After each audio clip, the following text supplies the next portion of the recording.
بناء الذات يبقى لا يموت، وتجديد الحياة له فصول، وإبراز المحاسن بعض فوز كزهر لا يغطيه الذبول.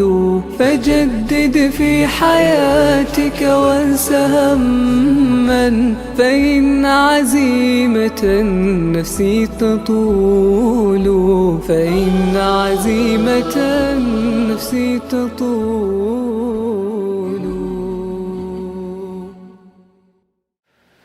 بسم الله الرحمن الرحيم. الحمد لله رب العالمين، والصلاة والسلام على رسول الله وآله وصحبه أجمعين.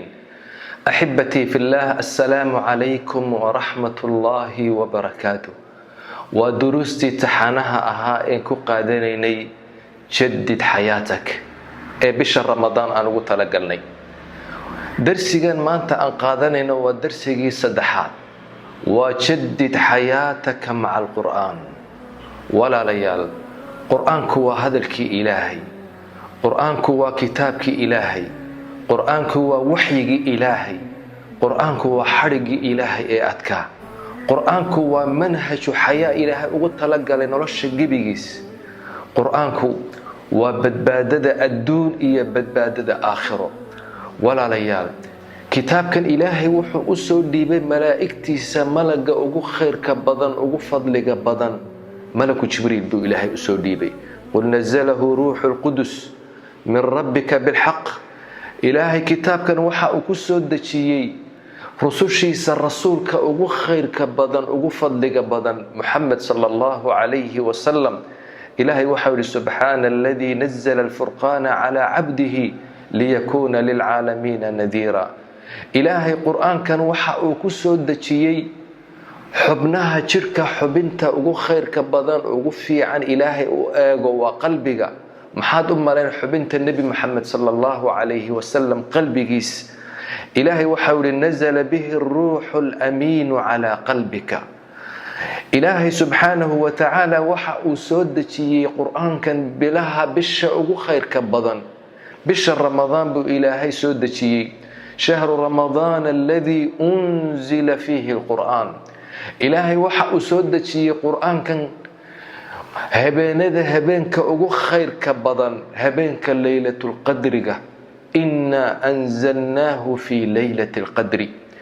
إلهي وحا أسودتي قرآن كان أمد إسلام كا أو أمدها أمد أغو خير كبضان أغو فضل كبضان. كنتم خير أمة أخرجت للناس. إلهي وحا أكدغي نينكا قرآن كان برتا ددك برا نينكا ددك أغو خير كبدن أغو فضل كبدن. نبي وحا يقول خيركم من تعلم القرآن وعلمه صلى الله عليه وسلم. وحين يقول خير بدن قفك قرآن كبرتا ددك سيبرا. ولا ليال كتاب كان قرآن كي كتاب كان وحسكينا وشرفتينا ووناقينا. إلهي وحا يقول لقد أنزلنا إليكم كتابا فيه ذكركم أفلا تعقلون. وروحان إني سودتشي بو إلهي ليه كتاب حسكينا إيا شرفتينا وناقينا خير كينو أكوشيرو أيان إني سودتشيني أفلا تعقلون بيين عقل اللهين بو إلهي ليه كتاب كاني وحا كسوغن ليبانتينا كسوغن هنونكينا كسوغن. إلهي وحاول فمن اتبع هدايا فلا يضل ولا يشقى. قفك حنونك يقرع عباديو بما يشقيو بما يحمان ما باب بلان بل ما يبو إلهي لهم وناك يا خير يا هرمر يا لمن أردن بهليا. كتاب كاني أحبتي في الله وعافمات كينا ودودينا ونحريستينا. إلهي وحاول يلي وننزل من القرآن ما هو شفاء ورحمة للمؤمنين. القرآن هو الشفاء وانا نحريس للمؤمنين ذاتك مؤمنين تأيويها. قفك القرآن كان حافظ إلهي عقله سوو إلاليا وحالك إلاليا إنو أساسك وحالك إلاليا إنو واشو وحالك إلاليا وسواس وحالك إلاليا أرذل العمر inuu asaasaqo daxun u gaaro ayaa laga ilaaliyaa. waxa uu yidhi cabdilmalik ibnu cumayr waxaa la oran jiray oo dadkii saalixiintaha aan ka soo gaadhnay anqa annaasi cuquulan, dadka waxaa ugu caqli wanaagsan, ugu caqli nadiifsan quraa alqur'aan, kuwa qur'aanka akhriya. kuwaasi ayaa ugu caqli nadiifsan, ugu caqli fiican.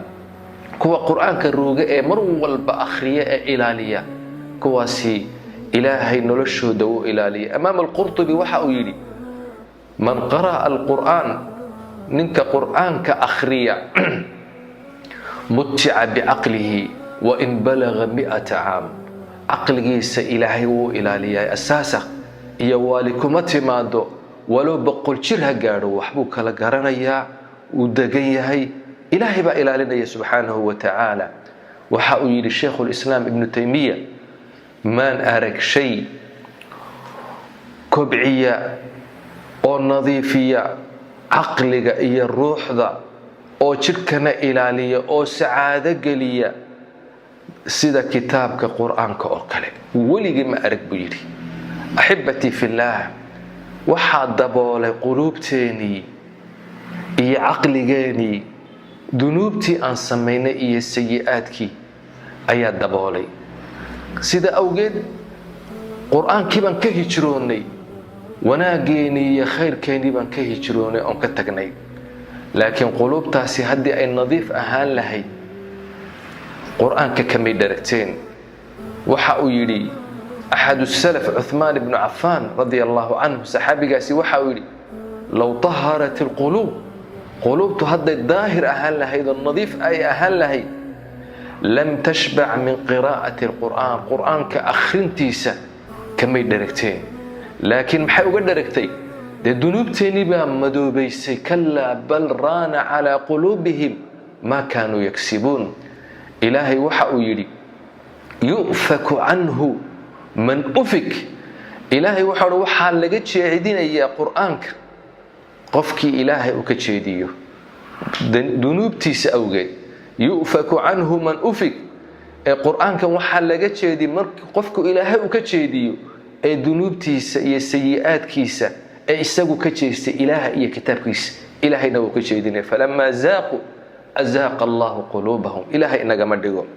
haddaba axibbatii fillaah, bishii ramadaan baan ku jirnaa, shahrulqur'aan baan ku jirnaa.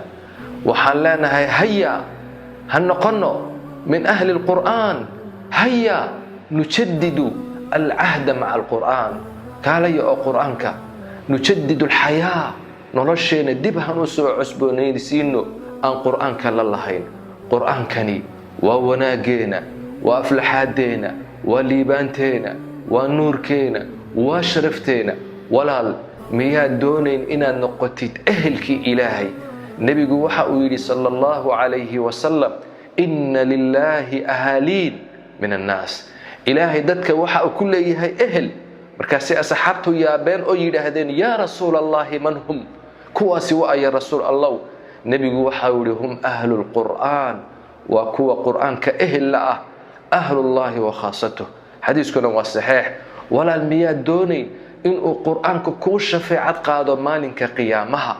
waxa uu yidhi nebigu sala allahu calayhi wasalam iqra'u lqur'aana, qur'aanka akhriya buu yidhi nebigu calayhi salaatu wasalaam. fainahu ya'tii yowma alqiyaama, maalinka qiyaamaha ayuu imani qur'aankani shafiican liasxaabih, dadkii akhriyayay ku camalfalayay isagoo u shafeecad qaadaya. nebigu sala allahu calayhi wasalam wuxuu inoo sheegayaa inuu inoo shafeecad qaadayo maalinka qiyaamaha. haddaba miyaad doonayn intaad jannada aad geshid inuu qur'aanku kor kuu sii qaado? waxaa lagu oranayaa qaari'ulqur'aanka siduu nebigu yidhi calayhi salaatu wasalaam yuqaalu lisaaxibi alqur'aan iqra' wartaqi warattil kama kunta turatilu fi ddunyaa faina manzilataka cinda aakhiri aayatin taqra'uhaa. waxaa la oranayaa jannada sii kor, darajaadka iyo wanaagga u biiraya. qur'aanka akhri baa la leeyahay, aayadda ugu dambaysa xagga aad ku joogsatid ayay noqonaysaa darajadaadu. walaalo, miyaad doonayn in ilaahay maalinka qiyaamaha uu kuu xidho xullad qurux badan oo la yidhaahdo xullatulkaraama? miyaad doonayn inuu ilaahay kuu xidho? miyaad doonayn taajka taajka boqorada loo xidho oo kale oo la yidhaahdo taajul karaama in lagu xidho maalinka qiyaamaha miyaa doonayn? nebigu waxa uu yidhi sala allahu calayhi wasalam, maalinka qiyaamaha yajii'u saaxibu lqur'aani yowma alqiyaama, maalinka qiyaamaha waxaa imanaya kii qur'aanka saaxiibka la ahaa, fayaquulu qur'aankiibaa wuxuu oranayaa yaa rabbi ilaahayow xallihi, ilaahow ii qurxi, qofkan ii wanaajiyo, ii hagaajiyo, ii sharfi ilaahayow. ilaahay wuxuu u xidhayaa markaa taajul karaama loo xidhayaa. markaasaa wuxuu oranayaa rabbi yowzidhu, ilaahayow u beeri, waxaa loo xidhayaa xullatu lkaraama. kadibna ilaahay wuxuu ku oranayaa, qur'aankiibaa oranaya ilaahayow ka raaligeli. markaasaa la leeyahay iqra' baa la leeyahay, akhri, warqa, dabadeedna kor noqo. aayad walba qurux iyo wanaag baa u beeraya buuli nebigu sala allahu calayhi wasalam. walaalayaal, axibatii fillaah, waxaan ku jirnaa bishii qur'aanka. qur'aanka han u akhrino si aan u baranno oon ugu camalfalno. qur'aanka han u akhrino si aan ugu hanoonno oo dariiqa saxda ah aan u marno. qur'aanka han u akhrino si aan ilaahay munaajaad ula yeelano, oon ilaahay ula sheekaysanno. qur'aanka han u akhrino si aan ugu caafimaadno oo xanuunada daahirka iyo baatinkaba aan uga caafimaadno.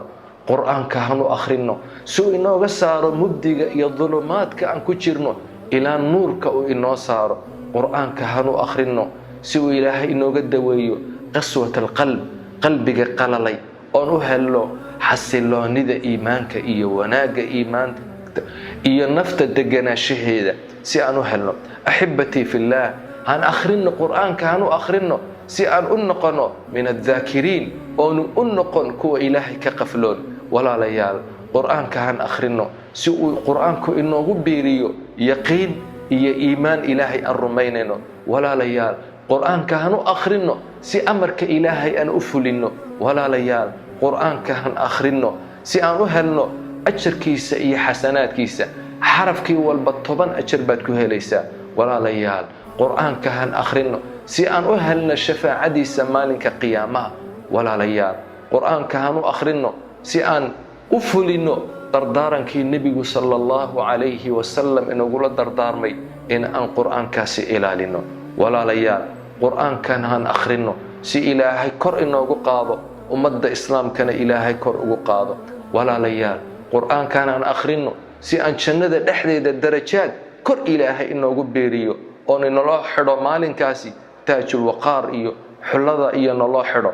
walaalayaal, qur'aankan han akhrino si aan ilaahay hadalkiisa ugu dhowaanay, si aan u noqono ehelkii ilaahay. qur'aankan han u akhrino, qur'aankan han akhrino si aan u noqono maca asafarati alkiraami albarara, malaa'igta darajadaasi gaadhay kiraamulbarara la yidhaahdo, si ilaahay darajadaasi inoo gaarsiiyo. walaalayaal, qur'aankan han u akhrino si ilaahay inooga badbaadiyo cadaabkiisa. walaalayaal, qur'aankan han akhrino si aan u helno darajada ilaahay maciyadiisa, inaan helno ilaahay maceena u noqdo.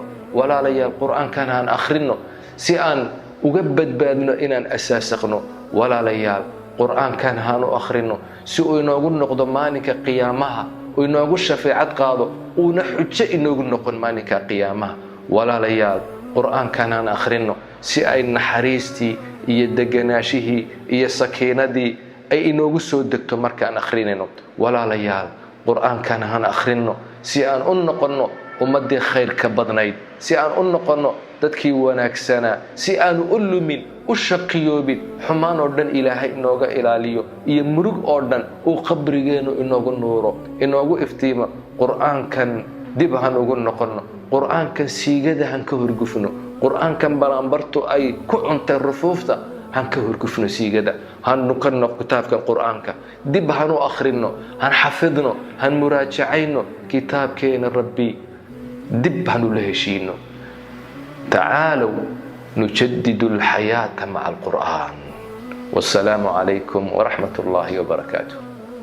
يفوح شذاها بأزكى العطور بذكر وشكر لرب قدير يفيض علينا بخير وفير فنعمة الإسلام سر السرور